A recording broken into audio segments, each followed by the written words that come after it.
So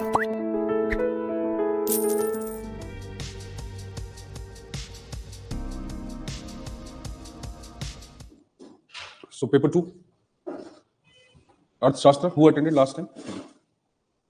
Did you go through the video? Did you go through? So you know about Kautilya now. Fine. How do we evaluate his ideas? What is his view of state? Benevolent monarchy. What is his book about? And political economy and statecraft, mix of politics and economics, which we call as political realism. He was concerned about power. Right? That is why we are using the word realism.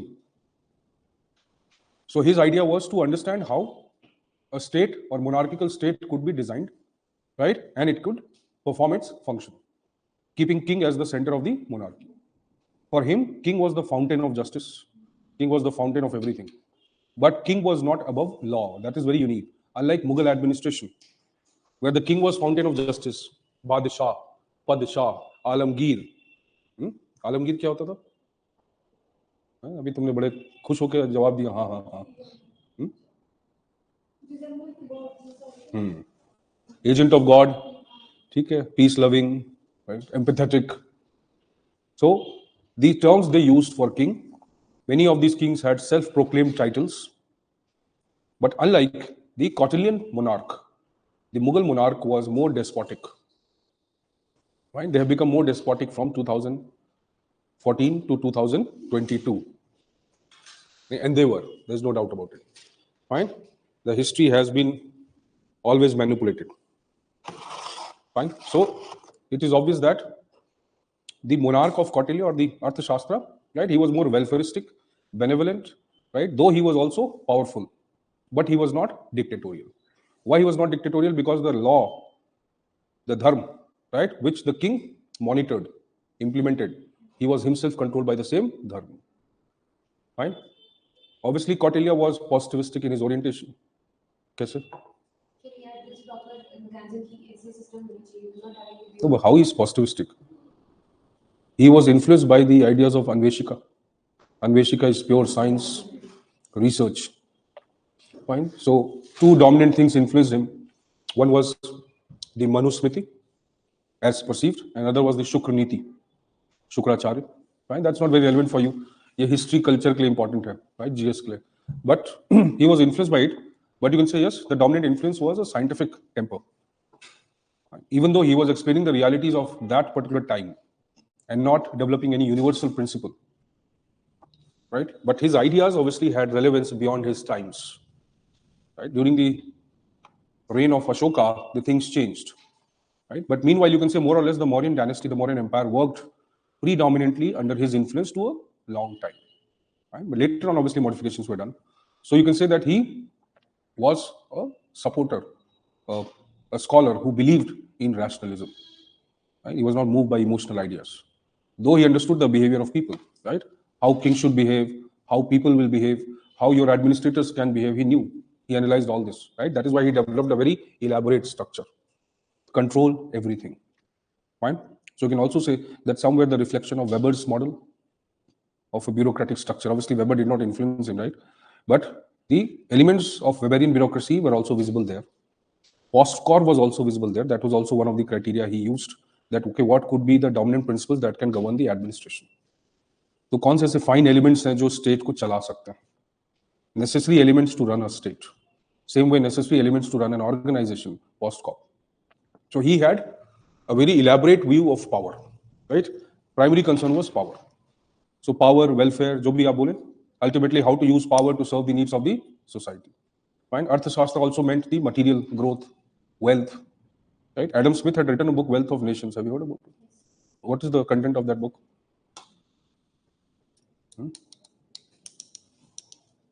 So his Arthashastra and Wealth of Nations can be compared. Fine. So let us say, though, obviously Arthashastra is a very different context. So his primary analysis was that state has to function and finance is one of the essential needs. So how will a king create wealth for his? How will king create happiness and comfort for his people, it is only through the creation of wealth, right? An organized system like state, how it can create wealth? By industrial activities, by trade, right? By what you can say, commerce, by imposing taxes, collecting revenues, and by annexing territories. Both are logical. By colonial system तो यही था ना भाई, annexing territories. So he also visualized imperialistic ideas, right? So he said to govern the state and to fulfill its desire, there is a need for an organized political system. And that is what I'm going to tell. So he wrote almost 15 books and more than 180 chapters, right? Called as Adhikarnas. In that text, he has elaborately talked about various things that are required to govern a state. अब ये समझ में आया? तो उसकी किताब या उसकी बुक को हम एडमिनिस्ट्रेटिव थ्योरी भी बोल सकते हैं. Why? Because one of the primary element or content of that text was to administer, how to administer effectively to achieve what you want. That is why one or certain sections of the book are dedicated to administrative system of the Mauryan administration or Mauryan state. इतना समझ में आया? So हमने उसके बाद बात किया भाई राजा, the view of state and that of Raja, right? Or Rajan. So what was Raja like? No, what was the Raja as per him? Benevolent monarch tha. Raja plus Rishi, right? Rishi is more ascetic, sage. Raja is Raja. But he said both the qualities somewhere got combined into one. He is not typically the king as defined by Plato. Plato talks about a philosopher king. Who is a philosopher king? Plato ने किताब लिखी है Republic. Fine. So in that he is talking about a philosopher king. Who is a philosopher king? Philosopher teachers तो बहुत सारे हैं. Philosopher king कौन है? He had pragmatic. Philosopher के पास pragmatic का है. Idealistic notion of state. The philosopher king of Plato, right, is no match for the Rajarshi of the Kautilya. The Plato's philosopher king is idealistic in nature, right? He believes that even though Kautilya has also said in the welfare of his people, right, in the happiness of his people or subjects lies the happiness of the king. In their welfare lies his welfare. He will not do anything, right, that endangers or affects their well-being and comfort. ये तो लिखा है हमने. So ultimately जो Plato का philosopher king है, वो idealist है, right? Idealist means he is talking about extreme sacrifice to support his subjects, right? He believes that people come first. So Kautilya is not that kind of idealistic. That is why he is saying that Raja plus Rishi, that is a pragmatic idealist. King कौन है? एक pragmatic भी है और idealist भी है. वो वही ideals follow करता है जो उसके state को run करने के लिए beneficial हो. Fine? इतना तक समझ में आया? King का nature क्या है? लाभ, पालन, रक्षण, योगक्षेम. And what are these functions? So labh is what? Correct. He must perform these functions. Essential role of the king. Labh, profit, wealth, right? Palan, fatherly, guardianship role, moral, right? Rakshan, security. See, he has to play these multiple roles. For this, he requires an organized system. इतना समझ में आ चुका है? ठीक है. Is there any confusion in this? No. Fine. So now we can talk about the elements of his book. What exactly he is talking about the book, right?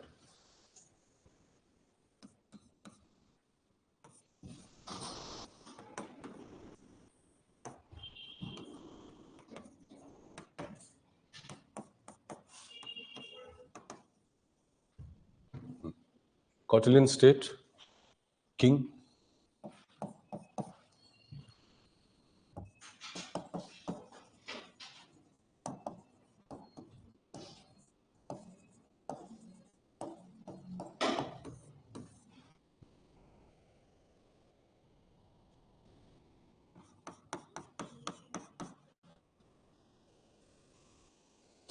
Okay, here you write first. Elements of Arth, whatever we'll write now, this will be part of elements of Arthashastra.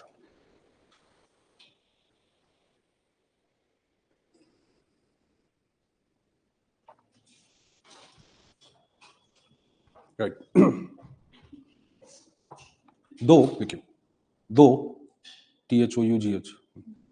though Arthashastra is a book on political realism.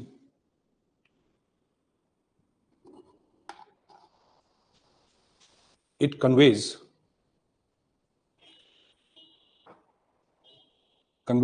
lot of underlying wisdom.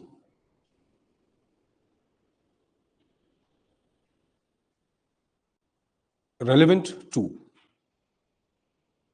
contemporary administration. Contemporary administration. Right. These elements are not directly visible.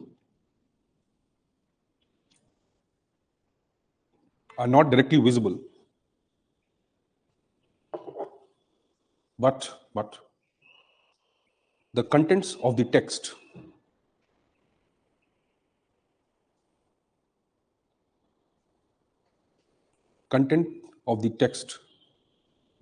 indicate these principles under various headings. For example, the philosophy of the king, comma, the structure of governance,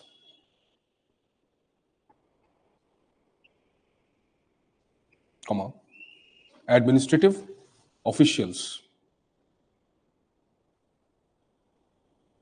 comma, functions of the state, elaborate description regarding laws,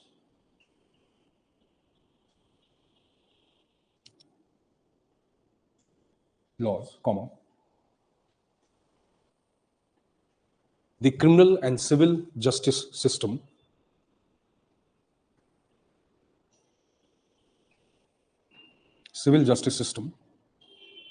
comma, foreign relations, etc.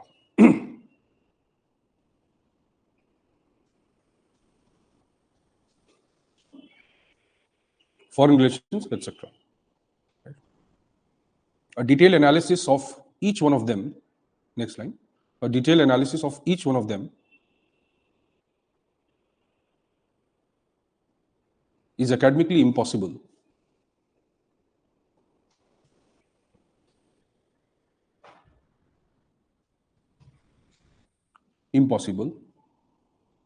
So, comma, so we refer to the broad areas covered in the text to derive filtered meanings,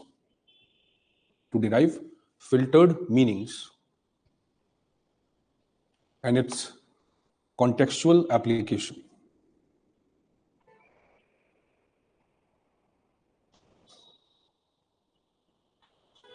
Kindly read it again and see you are able to understand. This is how you should write in the exam. Not that elaborate, but this is the way your language should be expressed. That is why your notes are the main fountainhead for the exam. The next paragraph that we have written, have you understood that?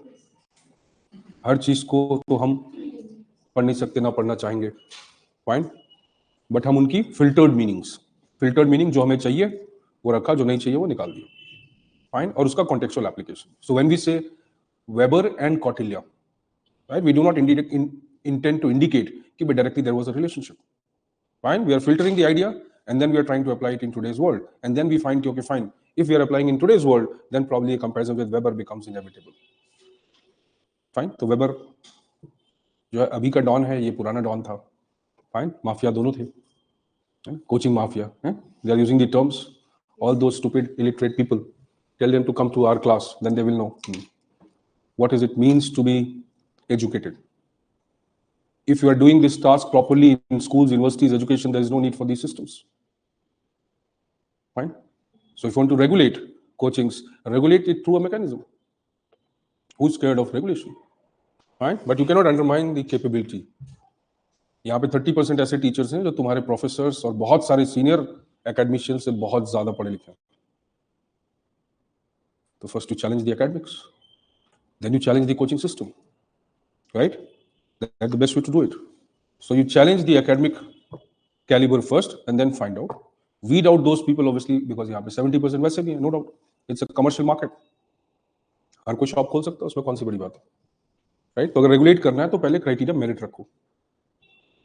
Fine. फिर commerce, because the government should not define what is the value of one's intellect. That market will determine, because this is not school education. Fine. So why do you have 3 lakh rupees, 3.5 lakh rupees semester fee for IT? AIIMS की fees तो 8,000 है. तो उसको parity पे लाओ. क्यों? Because you know the commercial value of that, right? There is lot of investment that goes into that. So doctors तो हमारे लिए नेसेसिटी हैं. तो एम्स जैसा इंस्टीट्यूशन जिसको इतना ग्रांट मिलता है, राइट? रिसर्च ग्रांट मिलता है, इंफ्रा ग्रांट मिलता है, वैसे ही ग्रांट मिलता है, तो वो तो कर सकता है. सो if you want to regulate these systems, these are parallel education systems, then you must also provide the mechanism of funding. Why do we need to take fee? We'll not take fee. Fine. If I don't have to pay rent, I'll not take fee. I'll take survival fee कि भाई मुझे भी जिंदा रहना है तभी तो पढ़ाऊंगा. Fine. तो survival fees दे दो, खत्म करो, क्या प्रॉब्लम है? So they should also bring the mechanism that whenever you're opening a coaching or this center, education center, right, and when that building is acquired for education center, that building must be highly subsidized. Very logical. If they subsidize it, electricity subsidize करो. Fine. मैं अपने man power को कैसे बोल सकता हूँ कि तुम सब्सिडाइज पैसे लो मुझसे? So whenever anything comes into the commercial use, right, it gets indexed to inflation. So all those stupid people who are saying all this, coaching mafia, see, coaching mafia word is quite derogatory because you cannot generalize the system. Same is for the education mafia. One of the biggest education mafia is government. सबसे ज्यादा institution किसके पास है? Government के पास है. सबसे ज्यादा खराब track record किसका है? गवर्नमेंट का. तो अगर मैंने गवर्नमेंट इंस्टीट्यूशन में 2 लाख रुपए भी लगाए तो वेस्ट हो गए मेरे. Lakhs of graduates who paid even 20,000 rupees for 3 years graduation. It doesn't matter, right? But they invested a lot of other money, no? Coming, going to and fro to the college, right? They spend more money in the canteen of the college than the books.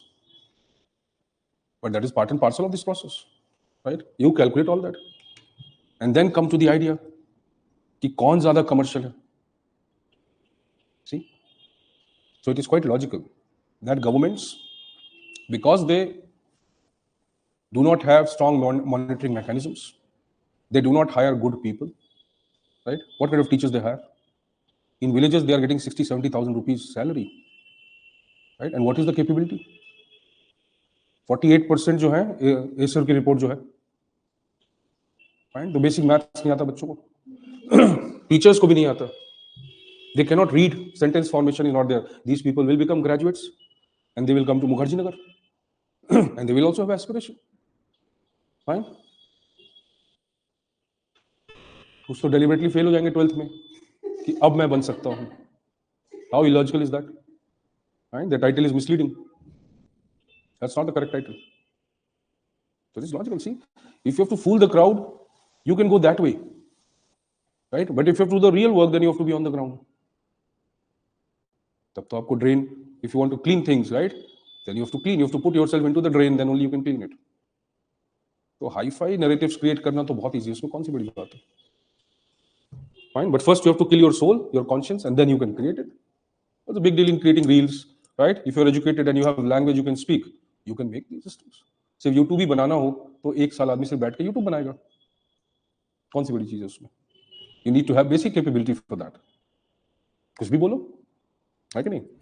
तो शुरू से शुरुआत करो, तुम कुछ भी बन सकते हो, कुछ भी करो, कुछ भी स्क्रिप्ट लिखो, बोलने लगो, सबकी ऑडियंस है.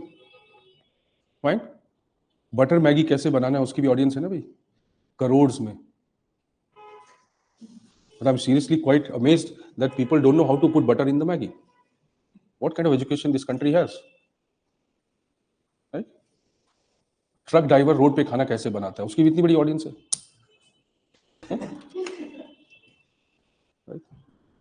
एक आंधी लंगोट पहन के एक्सरसाइज कैसे करता है, उसकी ऑडियंस से प्रधानमंत्री उससे मिल रहा है.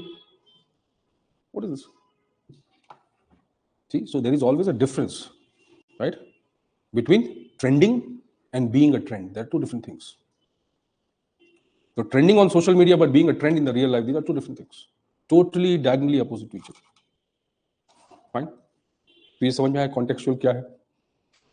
तो नॉलेज पहले एसेंशियल है, right? Then उसका application. So when we study something like Kautilya or Arthashastra, the important point here is not just to know the contents of Arthashastra. The importance lies in why we are studying it. Why at all we should study it. Right? तो चाहे मेगास्थनीज का indica है, चाहे पतंजलि कौन सा लिखा है, famous महाकाव्य,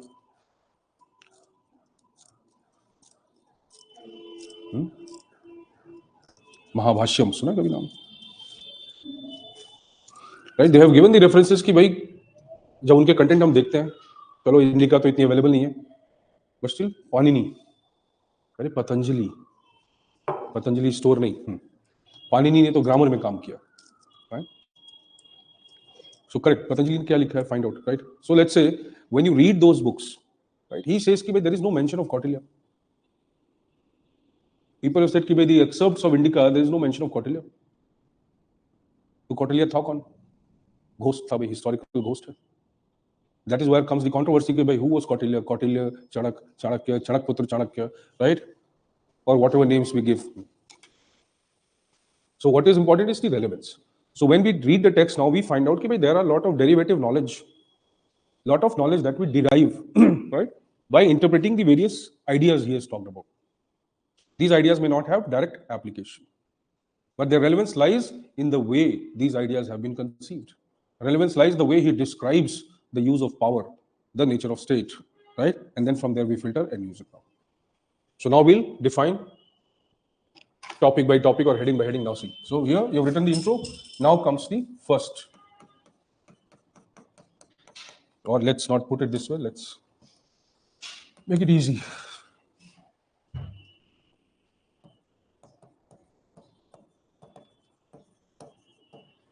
सप्तांग theory.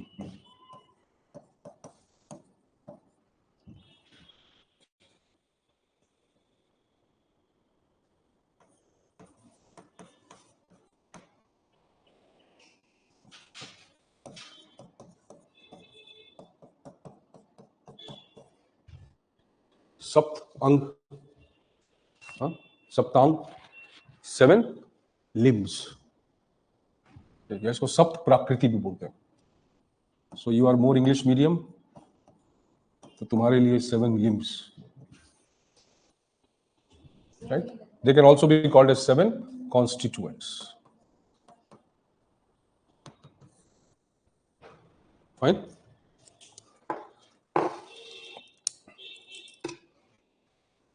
More English medium means your English is beyond English.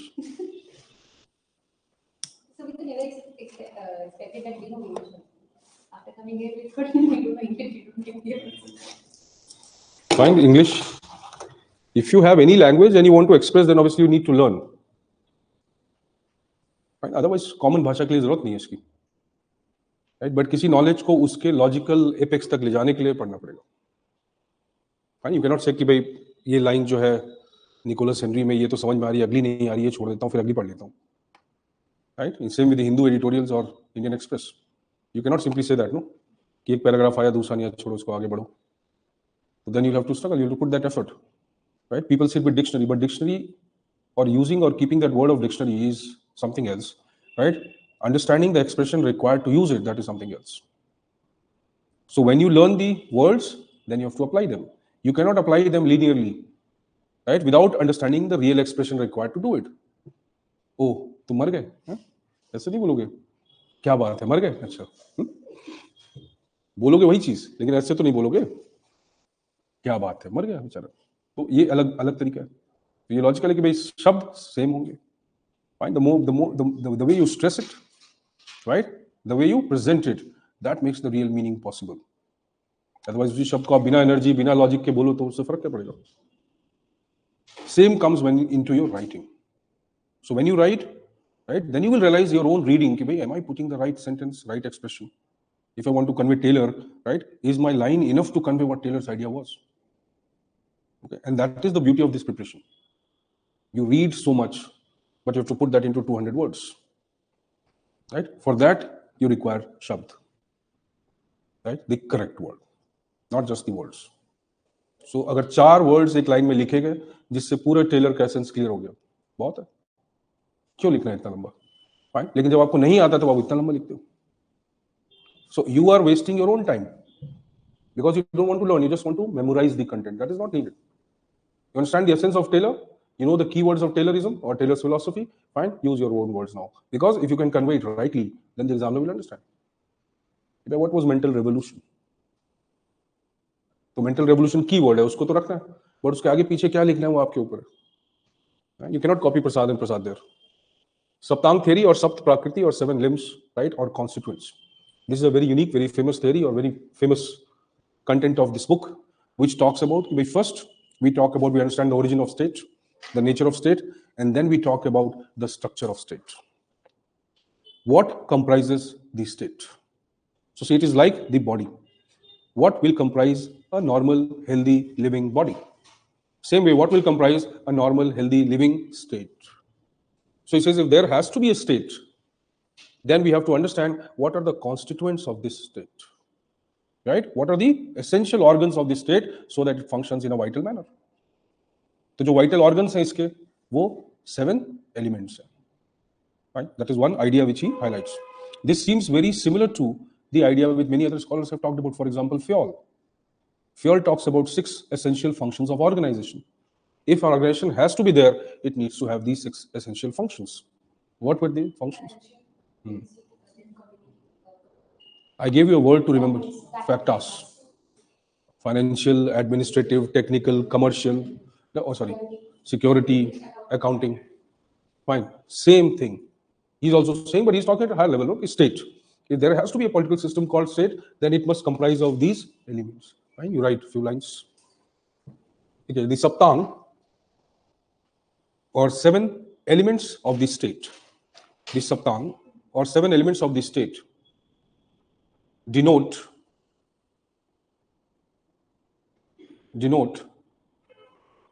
the essential constituents that make up the state.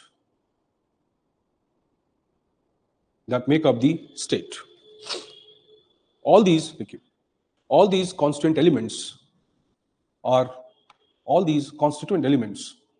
are mandatory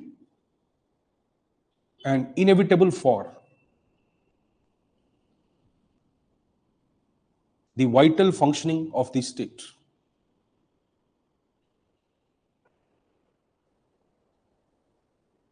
Functioning of the state. If state is treated as a sharira, that is a body, right? State is treated as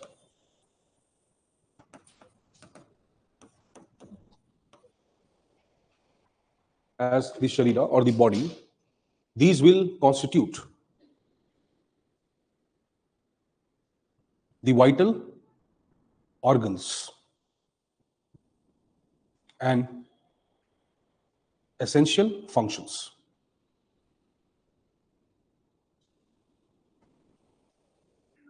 तो ये system भी है और function भी है दोनों. Right? Now he uses, when he says the word sharir, the state is like the body. Right? We use the word body politic. What is the meaning of the word body politic? Right? Or we use the word body corporate. You must have heard these terms somewhere. Body politic, body corporate क्या है? Without GS जो है exam दोगे है ना?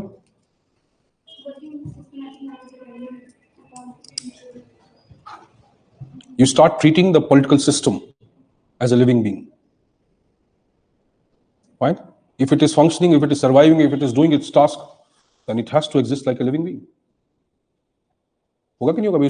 उसके रहने के लिए कुछ चीजें तो essential होंगी ना भाई. So the word body politic basically refers to the idea that any entity, political or otherwise, right, is a living entity. It acts, it needs nourishment, it needs input, and it gives output. So we use the word body politic. So when we say the body politic, what are the substantial nature or substantial characteristics of Indian political system? What are its essential constituents for it to survive and act as a democracy? Then we use the word body politic. कि भाई Indian democratic system या society का या Indian democratic system का, right, क्या essential traits होना चाहिए? So we say what are the essential traits of the body politic of Indian democracy? Fine. If you've studied fundamental rights a little bit, so you have legal persons and natural persons. It's a legal person. So Kautilya says कि भाई the body politic, treating the body, treating the state, treating the political system, right, as an entity, living entity. What it needs some essential functions, essential organs to survive. वो ये essential organs हैं. So even in today's scenario, चाय है, चाय, पानी पिला दो गरम, चाय टाइप पानी पिलाओ, अच्छा, ब्लैक टी पिलाओ, ब्लैक टी, फाइन. सो इसको सर्वाइव करने के लिए क्या चाहिए? कुछ एसेंशियल इंग्रेडिएंट्स चाहिए. That is what. See compare it from today's scenario. You need executive, you need legislature, you need judiciary, you need administration, you need people. अब बाकी जो भी उसके अंदर है वो अलग चीज है, लेकिन एक मॉडर्न डेमोक्रेटिक स्टेट को बनाने के लिए ये तो एसेंशियल एलिमेंट्स है. Other principles will follow from there. See? So body politic, right, is the idea. So he says कि भाई जो शरीर है, किसका शरीर है? स्टेट का. Fine. That comprises of these essential elements. Now, what are these essential elements? So you can remember it.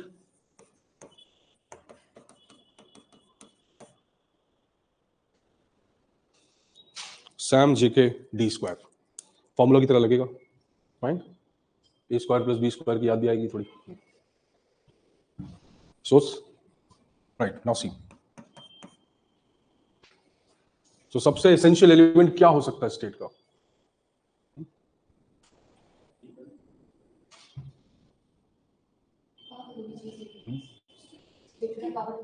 State है सबसे इंपॉर्टेंट एलिमेंट.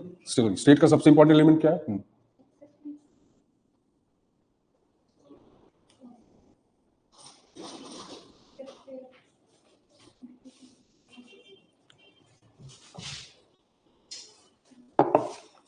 राजा, किंग. इसको आर, एस की जगह आर भी लिख दो. चलो, Ram JK D square. We can use the Hindi word, it's okay. The sovereign, that is the king. So he says कि भाई सबसे इंपॉर्टेंट एलिमेंट क्या है इसमें? King. He is the center of the state. तो आप राजन, you write Hindi, it's okay. Rajan is the sovereign. Rajan, Raja.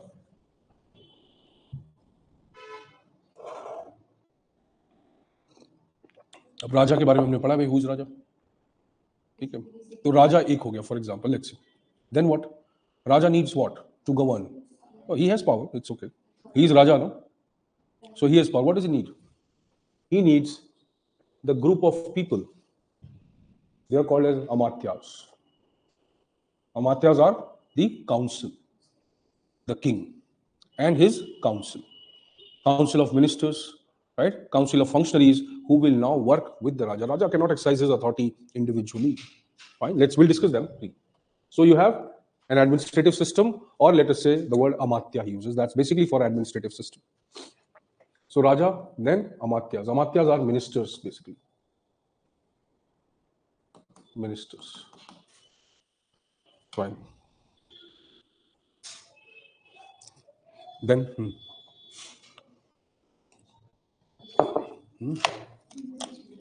management, money.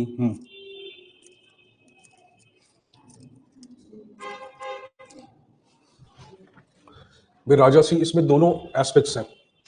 Raja is Amatya. Amatya is the technically the minister or ministers. Where they will govern, यहाँ govern करेंगे. कोई territory चाहिए, ठीक है, तो पहले हम वो लिख लेते हैं. चलो, it's okay. You understand it this way. You need a Raja, you need people within him, and you need a territory. What is that territory called? He calls this as Janpad. Right? Janpad means people plus territory. Right? You forget that short form. It's better you understand this way. राजा है, मंत्री है, और उसका या मंत्री है और उसका क्या? एक territory where they will govern. Right? Now obviously this is called Janpad. Janpad is people and territory both. Now you have a territory. That territory will be governed by them. From where? From where will it be governed? From some office. कहीं से तो govern होगा, कोई office होगा, system होगा, structure होगा, कुछ तो होगा. क्या होगा वो? See, he says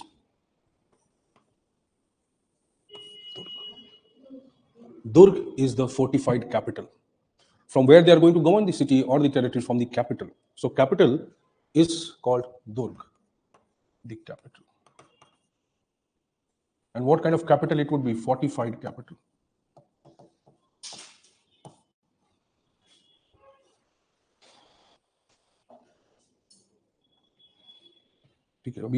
Slowly you try to remember it.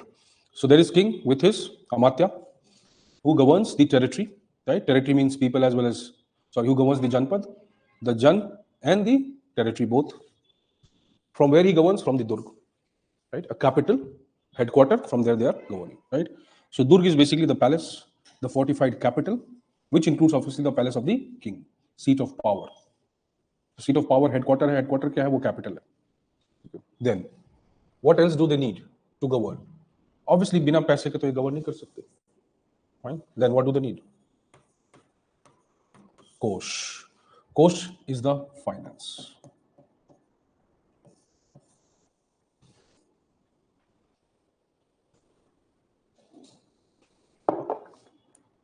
Fine. Finance. So money becomes an essential aspect. That when you start governing, what do you require? You require finances. Welfare, control, administration, जो भी करना है वो finance के through होगा. See, so now we have Raja or sovereign, the minister, right? Amatya, the Janpad people, Durg, Kosh. Fine.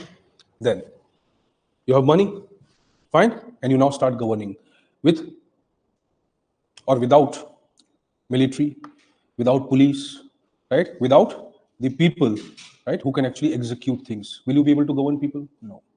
तो ये पैसा किस लिए है? फंक्शंस को परफॉर्म करने के लिए, और जो उन फंक्शंस को परफॉर्म करेंगे उनको पेमेंट देने के लिए. You need to maintain a system of security, control, supervision, management. चाहिए ना इसके लिए लोग. वो लोग क्या है? Administration है. Administration can be civil, they can be military. But primarily he is talking about that who will manage, who will control, who will regulate these things, right? That will be the army, not just army. He uses the word dand. अब दंड को literally आप army ले सकते हैं. Or you can also assume this as the control plus supervision. Because it was an era where mainly it was an imperialistic era, right? Where mainly people were fighting for territories, wars were being fought. So the primary power that one state or a king can exercise was mainly through the force it maintains. Actual power का exercise करने के लिए क्या चाहिए आपको? एक army चाहिए, एक सेना चाहिए. Without that you cannot do that. So whether you are able to maintain peace within or whether you are able to maintain peace along the borders, you need security. So whatever expenditure you are doing for welfare functions and for defense functions, majorly, right? So dand is basically, literally, if we take army, otherwise it means, dand means entire system of managing control, supervision and security within the territory. चाहे वो army हो, paramilitary हो, police हो, कुछ भी हो, right? So all those aspects which maintain the control, supervision and security within the territory, that is a very essential function. Fine. He says without this nothing can happen. Even Fayol has talked about security functions. Right. Security functions. Fine. Control. So see, dand. Ab aur kya chahiye? See, you cannot remain confined to your territory. You also require to have your ambitions outside the territory. Foreign relations, imperialism, imperialistic tendency, annexation of territories, all these. You fight wars. So what do you need for that? You need more enemies or more friends? Friends. See, he says this is also very essential, that any state cannot survive just on its own. It requires mitra, the mitra or the allies. Right? So India has recently found an ally in Iran, or it had to use that mechanism, right? Because it was getting controlled by the string of pearls, China. But now India wants to give back, in bargain to the string of pearls, it wants to give back what?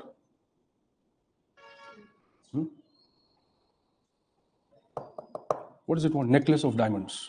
इसके बारे में नहीं सुना? तो string of pearls के bargain में necklace of diamonds. India is itself creating its own controlling mechanism. So whenever you think of protection of territory, army, and foreign relations, you cannot survive without mitras. So he visualizes at that time. You see, that is also an essential aspect for my own protection, for my protection of my territory. I need buffer states, I need mithras, I need allies for that. And as far as possible, the king must not create conflicts. He must try to restore peace and maintain mitras which are there. Though, here's another theory, is Mandal theory, which says that, okay, an immediate neighbor is a natural enemy. Okay, that is called Mandal theory. So in that he highlights कि भाई immediate जो neighbor है वो automatically आपका एक natural enemy है, just like your roommate. They become the potential reason for conflict. So it is quite logical that he visualized. Now he says कि भाई see,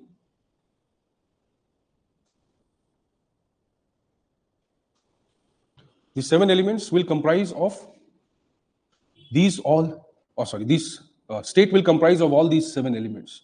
These 7 elements are interconnected to each other. That is why they are making an organic whole, a sharir of the state.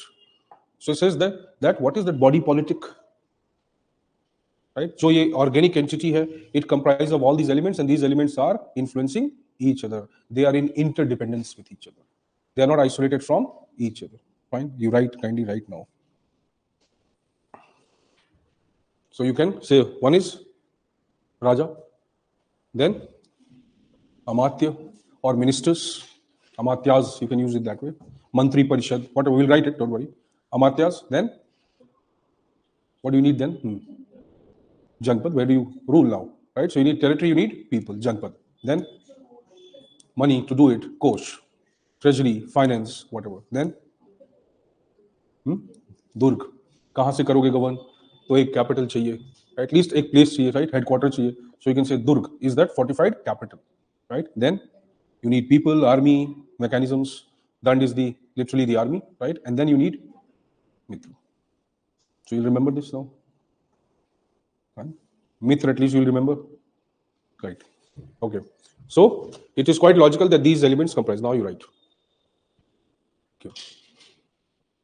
Saptang. लिखा है, जो भी लिखा है, below that now you write. Okay. The Saptang theory comprises of essential elements that can be identified as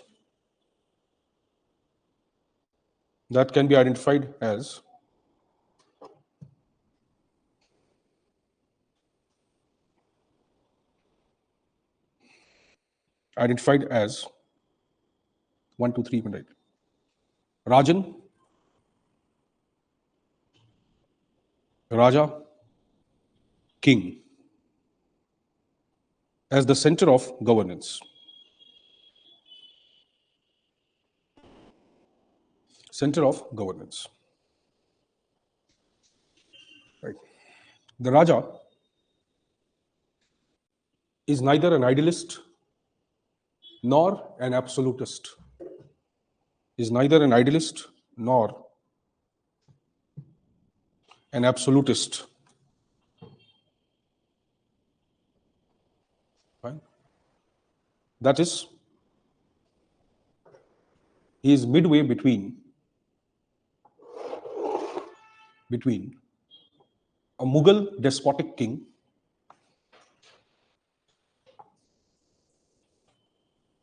or a barbarian and the idealistic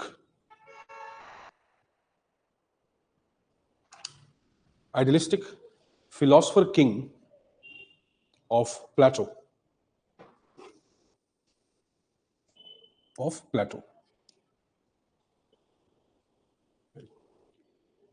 Okay, in essence, we can call him a pragmatic idealist.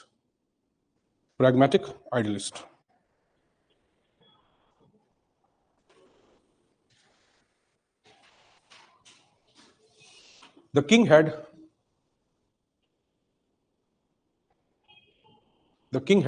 primary functions of labh, palan, rakshan,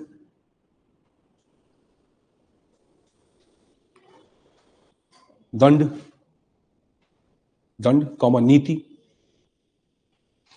and yogak shem. Nyay, dand, niti, nyay, and yogak shem, that is welfare.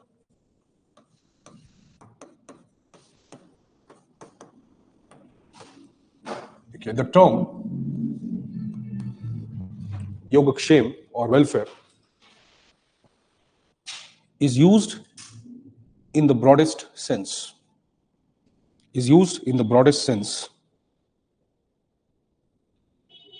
That is, the king must lead a welfare state.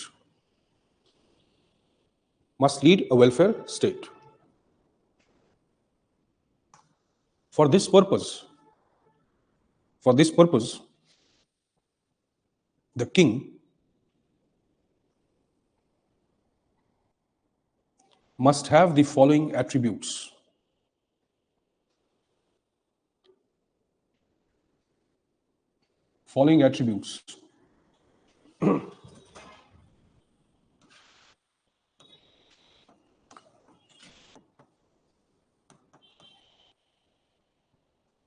Moral, ethical.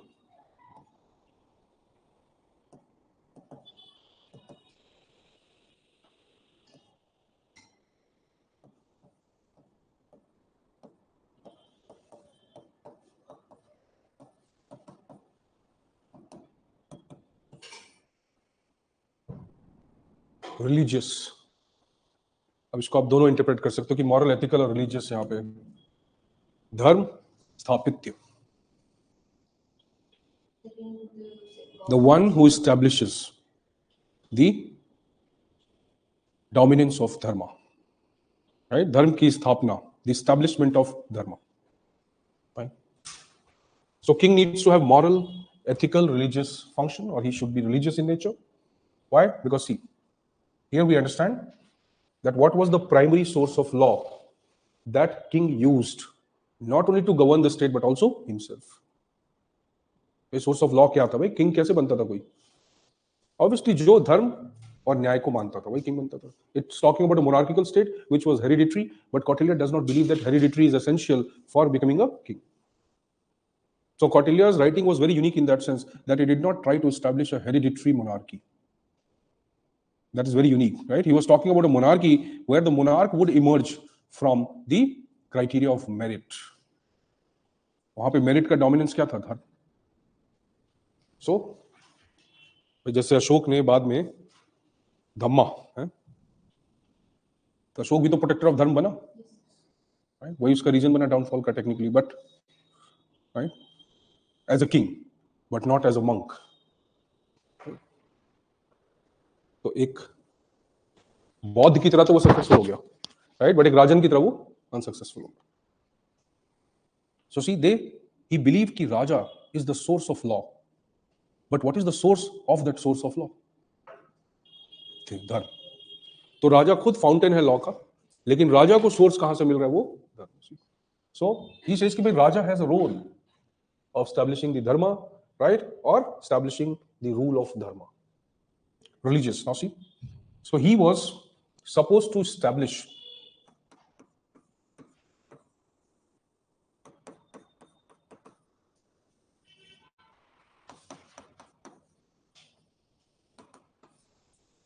The dharma, niyam, nyaya.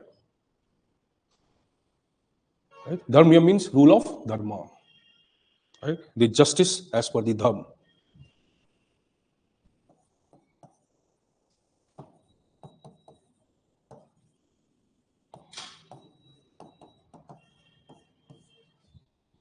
भाई highest basis of justice क्या होगा? जो धर्म के principal पे हो सके. So how do you administer the highest form of justice in that society on the principle of dharma? Are you able to understand this? Okay. So dharma, niyam, nyaya. Right. That is the duty. Then,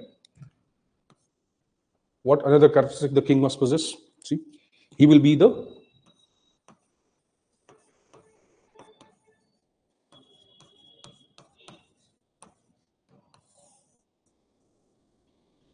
source of laws and power.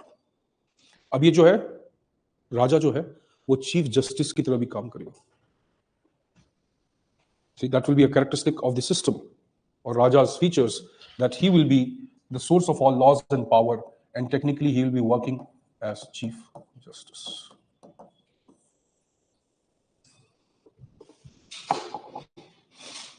Fine. He will have legislative function. Why? Because he will make the law. He will become the source of the law. He will have executive functions. He will have judicial functions. So can I just write it? Okay, Raja will have the characteristics of an executive with legislative function, with judicial function. So obviously in his monarchical system and the role of the king, there does not exist the separation of power. Fine? Obviously. That will be equal to king only. Equal to king का मतलब ये नहीं है कि king absolutist हो गया ना. When we say state is equal to king or state is bigger than king means when we include people, when we include the subjects, automatically the subjects will dominate the discussion of the king. So we had also discussed that king as a system and king as a person. So king as a person is not powerful, right? King as a system is powerful. तो monarchy ज्यादा powerful है. Monarchy ही state है technically, लेकिन monarch state नहीं है. That is the idea. Understanding this कि भाई individual is not that powerful. It's the system. Yes, it's the system that has been established becomes powerful. But he performs executive, legislative, judicial functions, all of them, and even administrative appointments, whatever has to be done by the king. तो ये बहुत logical है कि भाई यहाँ पे king को कोई स्पेशल रोल नहीं है. इनफैक्ट किंग का रोल हर जगह है. That is why king becomes quite powerful when he is obviously occupying the position. Right. So no separation of power. Fine. Right. King is also the head.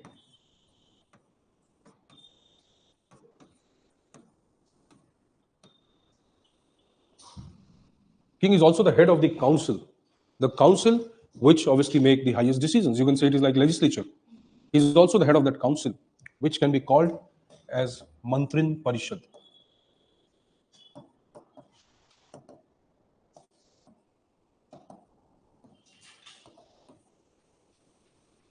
The Mantrin Parishad comprised of the highest political office bearers under the Mauryan administration. So these comprise of the council. The council is again controlled, headed by the king. Ultimate accountability of the council is towards the king, though they have their own autonomy, right? But ultimately, as a system, they are accountable to the king. So he heads the council or the Mantrin Parishad.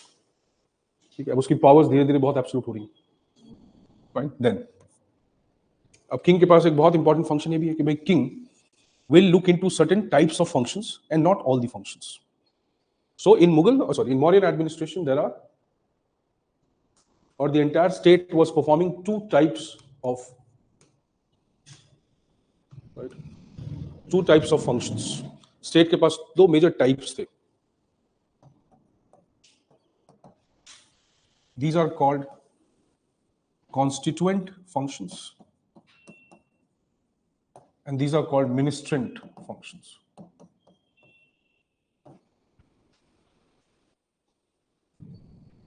So even today, we follow these provisions. not directly from him, but yes, we cannot eliminate the influence of these ideas on today's modern administration also. Every state somewhere performs constituent functions and ministerial functions. Right? Kya hai constituent functions? So Raja is directly associated with the constituent functions.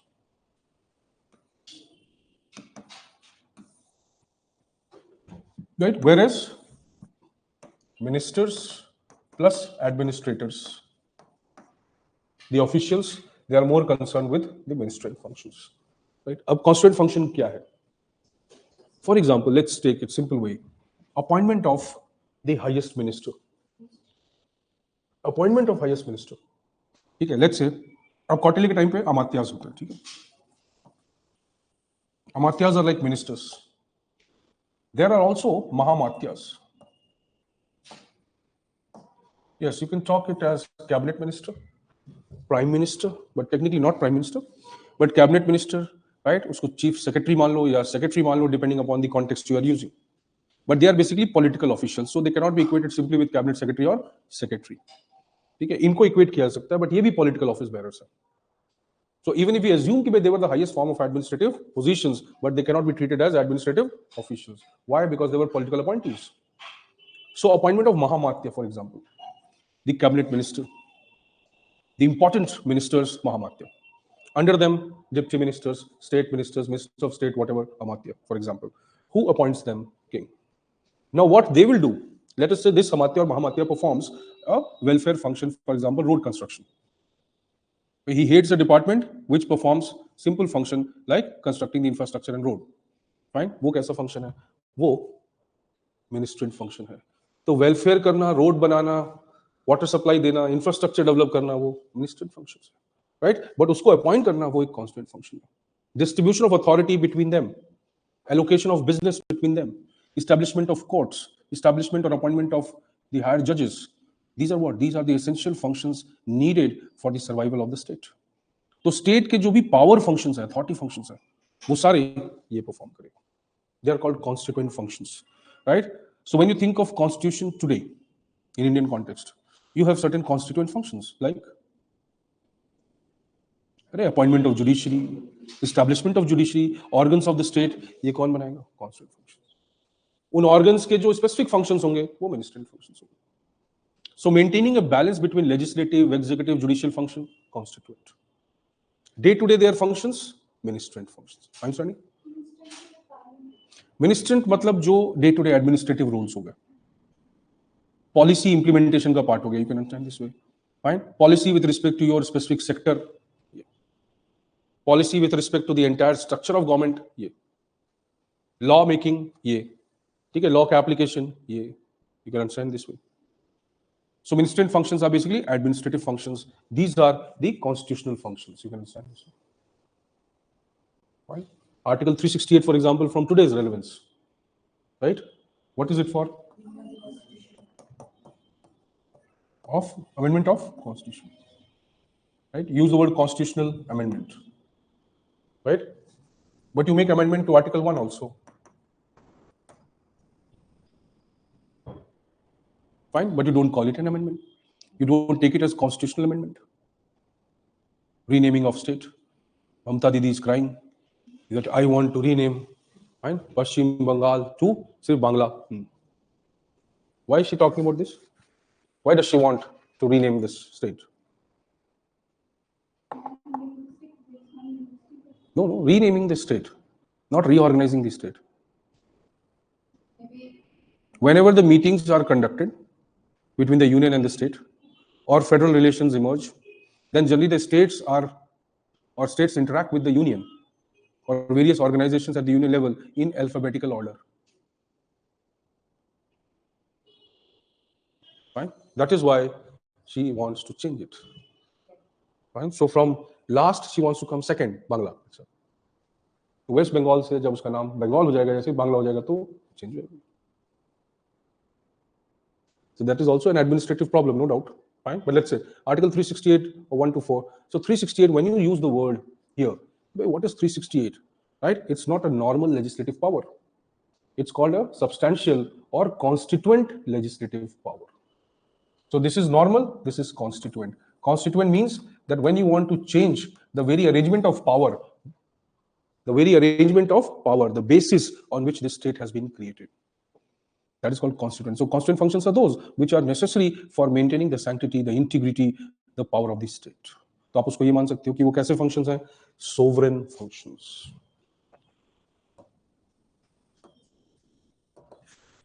These are sovereign functions and these are non-sovereign or day-to-day administrative functions. Right? ठीक है? Fine. Sovereign functions and day-to-day administrative functions. Right. So see, who performs these sovereign functions? King. Right? With his council, yes, but it is the king who will make decisions. It is the king who will be acting as chief justice. It is the king who will approve justice, who will approve laws, right? And likewise. Now, whenever the Mauryan administration was there were territories which were directly governed by the king, right? And there were affiliated territories which were not directly governed by the king. Right? For example, they had broadly 4 provinces. कौन से थे? History की class थोड़ा ना? कौन से provinces थे? Majorly Patliputra, capital city, then Takshila.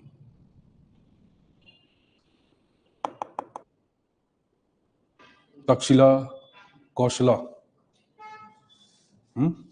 Ujjain, और एस से नाम है, साउथ इंडियन टेरिटरी को बोलते थे.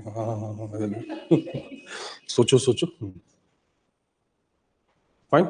So the logic was that, see, it was divided, and obviously the control was into the hands of the provincial governors. Pradeshtar unko bola jata tha. Pradeshtars were the provincial governors, you can say. Basically, these posts were occupied by the princely or people from the royal blood. Just technically like the Mughal system also. So they had these, obviously these were controlled by the king, but there were certain affiliate territories which were also part of the administration, but they were not directly controlled by the king. The king maintained a good relation with these affiliate territories. It was also mostly done to protect the territory of that empire, that it had something called buffer states, frontier states, जो आज भी use करते हैं हम in the foreign relations, basically. Northwest frontier province जो था, या frontier province जो था, so we use them, right? The elements are more or less same. The nature of governing has not changed much. The use of power is more or less even today for the same reasons. Power का character change नहीं होता है, nature change हो सकता है. Power comes with its own inherent character. It will not change, right? If you make a snake a pet, right? Will it change its characteristics? It will not. तो आपने power को domesticate कर दिया democracy में, but power तो power है, right? Monarchy में वो domesticated नहीं था, personalized था, it was under one person. So democracy provides more domestication of power, but still the nature, characteristic of power does not change. जहां भी power होगा, वहां उसका misuse होगा, वहां exploitation होगा, वहां उस power को misuse करने की tendency आएगी. It will always be there. Right? So let us say, so these sovereign functions, non-sovereign functions, constituent elements, right, which were drastically changing the structure of the state. If they have to change this, then they will have to exercise constituent powers. So king obviously served this purpose. That means he becomes the center of governance of this administrative structure, right? Then, so king पहला हो गया, king, vital importance, king everywhere. Want to conquer UPSC Public Administration? Learn from the best in the country. Ashutosh Pandey, the mentor who has guided countless toppers. Join Public Administration Foundation program at ProdEgyIAS starting 16 June 2025.